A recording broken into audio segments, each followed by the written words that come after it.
Sa puntong ito, makakausap natin si Lieutenant Colonel Lyndon Pamisa, ang spokesperson ng Eastern Mindanao Command. Magandang hapon po, sir. Magandang hapon din po, Maki, at magandang hapon sa ating mga tagapanood. Sir, ang pagkakabanggit po ni John Bautista, yung kasamahan po naming reporter, wala naman pong lumikas, ano? So at this point, sir, can we say na normal na yung situation sa bayan po ng Matanaw? Opo, yung pinangyarihan mismo, yung poblasyon ng Matanaw, ay okay naman po.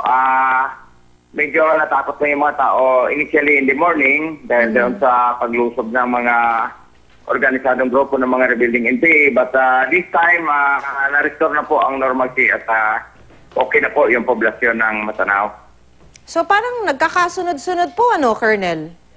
Yung mga encounters sa Davao del Sur. Totoo po yun.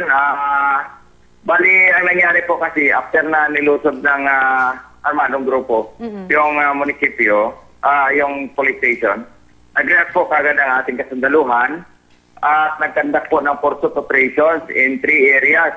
Doon po sa mga barangay na pinaghihinalaan nating pinag-withdrawhan nila, base rin po sa informasyon na binigay ng mga sibilyan. Ito po yung mga barangay Sabuy, barangay Dungan-Song, at yung barangay Asbang. Okay. Ito po ay papunta ng Colombio area of Sultan.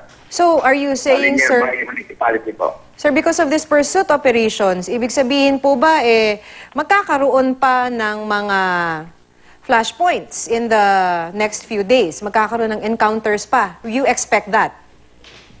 Ina-expect po natin yan kaya tuloy-tuloy po yung pagtugis ng ating tropa sa ngayon. At hindi po natin tatantanan hanggang sa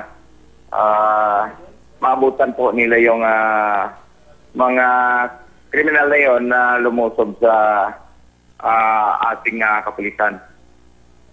Okay. Maraming salamat po sa inyo, Lieutenant Colonel Lyndon Pamisa, ang spokesperson po ng Eastern Mindanao Command.